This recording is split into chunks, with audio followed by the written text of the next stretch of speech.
the bank is not doing this to become more sexy. The bank is not doing this to become more, uh, you know, um, top of the news and so on. But we're doing this really to become more relevant given the changing times. And I take you back to 1925, right? There's an economist by the name of Nicolas Condorcet.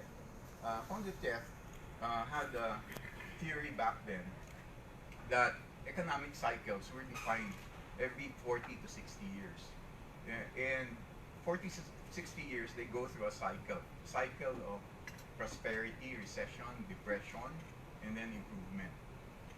And that cycle keeps on going every 40 to 60 years. And what it did, it traced every industrial innovation dating back to the 1800s, like when uh, United Kingdom industrialized its textile industry and so on. And what were the changes that it brought to society, and how the global economy rode that wave to bring prosperity to certain countries. So that wave got be called the Condorcet wave. And then somewhere around 1950s, there was another economist by the name of Joseph Schumpeter who said, "Hey, actually what he was saying makes sense, and I would say what it does, it kills the old economy and brings in the new." And he called it the gale of creative destruction. And taking off from that cycle, he said the 40 to 60 years, I would call it, instead of prosperity, recession, depression, improvement, he coined four other words. He said it's eruption, frenzy, synergy, and maturity. Okay? So eruption, because there's industrial mutation. So he didn't call it industrial innovation, he called it industrial mutation. And industrial mutation brings in a new economic order, ushers in the old, ushers out the old, ushers in the new. And then in fast forward to 2002, and up to now, I still read this author, and her name is Carlota Perez. Carlota Perez takes off from where Schumpeter and Condorcet first postulated it's every 40 to 60 years. And Carlota Perez would be very relevant now because all of you have heard about the fourth industrial revolution. So that started from her book in 2002, where she said it's technology and its impact on financial capital. And if you go note back around 2002, we're just emerging from the chaos brought about by the dot-com revolution. There was dot-com, 1998, 1999, and then there was a slump. 2002, it was the start of another era going up. And then what Carlota Perez was saying was it's not no longer industrial mutation, but it's technology. And technology brings about a new economic order that appends the old and then defines new values. So fast forward now to 2015, and the synthesis of that work is called the Fourth Industrial Revolution, which came out as a paper by the World Economic Forum. World Economic Forum defines it as the cost of cyber and physical.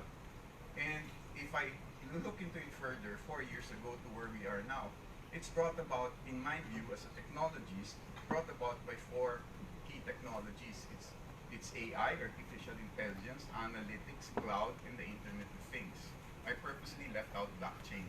Okay, I'm one of those that think blockchain is just a fad. Okay, but AI, analytics, Internet of Things, and artificial intelligence, cloud.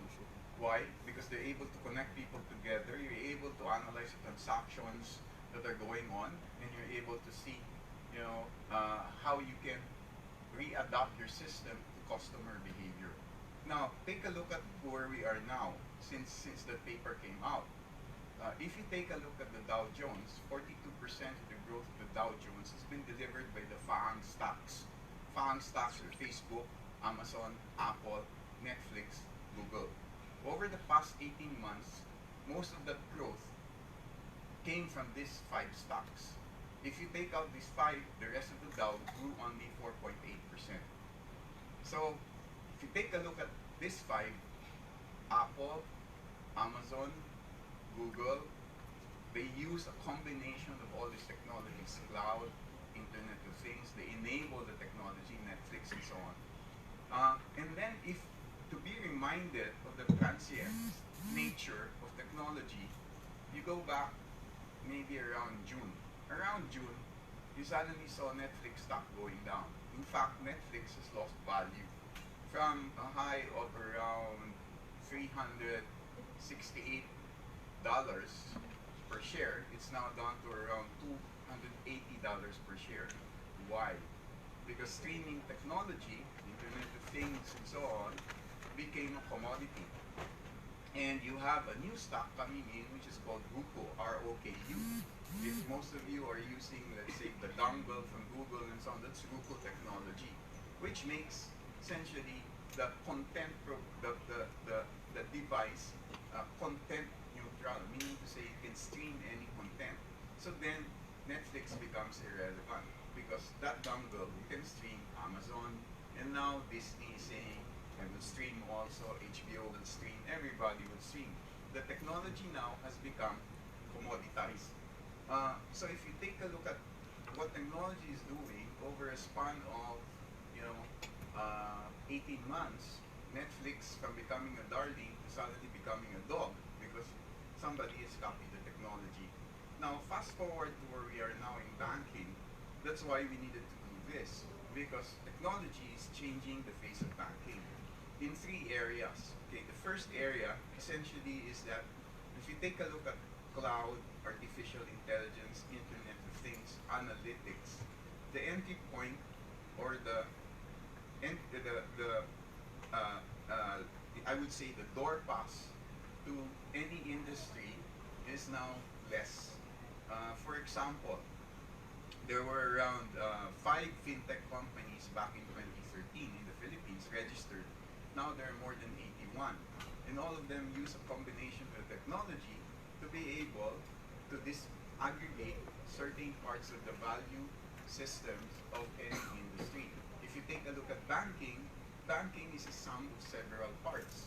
And if you pick off one part, you will find out that there are inefficiencies in each part that you'll be able to attack with technology, and you'll be able to gain value from that. As an example, if you take a look at most fintechs, they attack payments and loans. Why? Because banks are inefficient in payments and loans. And just like a famous quote, I think it was from Bill Gates, he said, people need banking services, not necessarily banks. So we are aware of that because BPI, it's not a physical thing, but it is a sum of several parts, several business processes that we deliver to the public. And if those are disaggregated, disintermediated, somebody else can deliver a better service, then we will no longer be relevant. So for us, technology, embracing these technologies, embracing digital is important for us because we need to continue to be relevant, we need to continue to add value. Now, you add to this, the second phenomenon, price. Cost of technology is becoming cheaper. As it commoditizes, it becomes accessible to almost anybody. Netflix had patented technology, but Google came out with another technology that almost looks the same, but is made available to everybody, which is now being used by Disney, HBO, and others. Suddenly, Netflix value goes down. So when you take a look at technology, the price continues to go down, it commoditizes, and it changes the characteristic of any industry. In our industry, it's being changed. Why? Because of access. If you take a look at smartphone prices, smartphones are becoming more complex, more complicated, more advanced in functionality, yet the price continues to drop down. Chinese-made smartphones are like, you can buy one for 2,000, 3,000 pesos. Where before, 3 years ago, 4 years ago, it was like 20, 25,000. And then the price of access is cheaper because there are many bandwidth plans. Consume as much as you can for, let's say, 300 pesos or 15 pesos a day, whatever. There are several combinations. And then if you go to malls, several public places, Wi-Fi is free.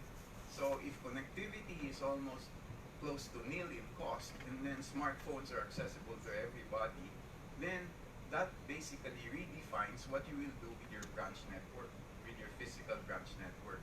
Where before, let's say our 1,000 plus branches are competitive advantages. If we don't do anything with those, if we don't devise an omni-channel strategy that defines and embraces digital, then we will be irrelevant. So for us, it's very important we look at the economics of this.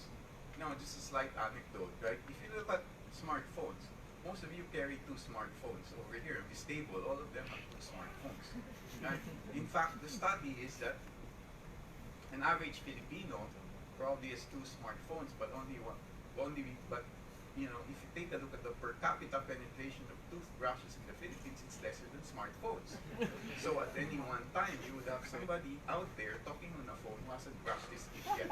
Okay, so but that's an illustration of the importance people put on technology and communications. In fact, you know, it's a common known fact that sometimes you skip meals just to buy load. You know, that's what some people are doing. But so this phenomenon of technology outpacing, you know, what you have, and then innovation moving at a faster clip because of the marrying of all these technologies, and then you have costs going down. And then the third thing is that the regulators are becoming looser with 858, right? We used to feel that we had the moat. The moat was the bank franchise, right? That, you know, we're protected because there's a bank franchise. But then BSP issued Circular 858, which loosens the ownership of banking institutions for foreign investors. And if you take a look at it, you know, since that was introduced, you have seen certain Korean banks snap up several chains of banks here. In fact, they already have, I think, 5 or 6 chains here. Woori Bank, Korean Exchange Bank, and so on. Most Korean families bank only with those banks. Okay? Now, at the start of the year, in the first 3 months, you saw the entry of CIMB and ING go pure digital. And they're able to do that because they can be 100% owned. In fact, our neighboring countries have loosened up also on all the regulations. Singapore has said there will be 5 digital banks. They will grant licenses to 5 digital banks different from the incumbents. Okay? So you can imagine our colleagues, our counterparts in Singapore also, you know, are also not taking this sitting down. Each bank in the Philippines or in ASEAN or anywhere in the world has to be paranoid about all that's happening. So in our view, we needed to do this. We needed to do this to stay relevant with what our clients want from us. We want to be able to ensure that we are part of everything that you do every day. So when Noel and I sat down, Noel, by the way, is a chief digital officer, we said maybe there are 5 things that we should do. And the 5 things that we do basically govern the stuff that we're rolling out. The first one, cybersecurity. We need to make sure that all of you, once you use our app, feel secure. Once you use our app, you also feel secure in the fact that there will be recourse. If you complain, somebody will hear you. You will also feel secure that nobody can have access to your private information. So, in Buendia Center, at the 24th floor, and Owen can fix that for you. If you want to see our cybersecurity center, it's state of the art. We track around 22,000 events per second. 22,000 events. When you access your app, when you access the ATM and so forth, we have probes that take a look at behavior. Not behavior in the sense of what you're doing, but behavior of repeated attempts to brute force attempt, repeated logins, passwords, and so on. Or behavior where, let's say, you know, you suddenly log in from Peru, where the last login was in the Philippines. So those are stuff that we do. We want to make sure that our app, our online application, is cyber secure. The second thing that we thought that we will make sure is that we will not leave anybody behind. So our theme is high tech, high touch. Now, when you look at 3 definitions of digitalization, people interchange digitize, digitalize, digital transformation. Digitize is if you're trying to put anything in analog form to digital form, with the end in mind of cutting costs. Digitalize is you introduce a technology to adapt to your process and have your process innovate in a certain way. change your process because of technology. Digital transformation is on the upper end where you define new businesses. And we are playing on all three parts. Digitize and digitalize essentially defines our journey in the branches. We are designing, you know, and constantly innovating our branch processes. Now, we have a long way to go. We still have queues in our branches. Part of it is although we have introduced our app, but only 42% of our clients use our app. 58% are Luddites. They're scared of technology. We need to convert them.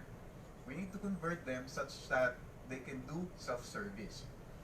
So our battle cry here is high-tech, high-touch, meaning to say as we drive more of our services into self-service through our app or online, we want to make sure that the instances where we basically talk to you, discuss with you face-to-face are high-touch or quality moments. If 40% of our functions now that are being served in the branch get moved to the app, we need to make sure that the people in the branches are equipped to have high-value discussions with you. That's digital transformation, and that continues to be, for me, the most complex of the initiatives that we have. In fact, if you take a look at McKinsey studies, Boston Consulting studies, 90% of transactions fail because of the failure to do the change in the human factor. At the end of the day, although you're digital, humans are still needed to be able to define value. If you're not able to find and redefine their space in that digital initiative, then you're dead. So for us, we take this as a key, in fact, amongst most of our initiatives, a very important part of our initiatives. We need to get 16,000 of our employees into the digital bandwagon. Not only understanding, but also knowing what their role is. Okay. Now, the third thing that we're doing is essentially, that's why you have our partners here, because we decided that we're gonna expand horizontally, not vertically. We're gonna be inclusive. We're gonna look at fintechs as our partners rather than competitors. So we exercise open banking. Open banking via our APIs, our application programming interfaces. Right now, I think we are the bank that consumes the most number of APIs in a day. We consume around 1 million APIs per day. And later, when Noel shows you the video, you'll know why. Okay? I think the closest bank to us consumes only 6 million APIs a month. Okay? We're expanding, and as we expand, we want to be able to include other partners, and partners, on the other hand, it will be a mutually beneficial relationship where they can access our data assets and we theirs. It will be an exchange of information to create new economic value. And I will leave Noel to discuss that later. The fourth thing that we're doing, right, is mobile first. And mobile first makes sense in this world where technology is also very expensive. It's very hard nowadays to be able to come up with a version that syncs with your online platform. So we said, hey, what we're gonna do is we're gonna have the two interplay with each other. Part of it is the design to have multi-factor authentication, so some functions are started on the online and then authenticated on the mobile, and vice versa. But part of it, the new functions, we will deploy first in mobile because it reaches the most number of people. In fact, most of the 42% of our clients who are on the app access it from mobile more than online. Okay? Now, the last thing that we do, and most of you are media practitioners, it's really a takeoff on media theory. You know, Marshall McLuhan, the guy who said, medium is the message. Okay? He has a quote. He says, we shape our tools and our tools shape us. Okay? It's pretty much like what he said about TV, you know? As you broadcast TV, it basically changes behavior. The tool that we have has analytics, and we constantly look at it for ways by which we can improve the way that we can improve the experience. take a look at, for example, there are subtle things that we do. Every every month we upgrade the tools to add a new function. And every time we do that, we change the picture of the app. I don't know if you noticed that. So if the picture of the app is different, that means it's a new version. In fact, people already identified, oh, you have a new version because you have a new picture. Okay? Certain things also, you will see that as you look at the way we have made the application. We have made the application also very, very versatile, such that you can load wallets on the application or from our partner. Okay? And the key thing that we're trying to do here is that we're trying to shape it to your behavior so that it becomes part of your daily life. For us, you know, if it becomes ubiquitous and becomes invisible, becomes part of your life eventually, then we would be successful. So those are the 5 initiatives that we have basically set for ourselves. All of those initiatives and programs are driven by different people in the organization. But to us, that is what we mean by digital. So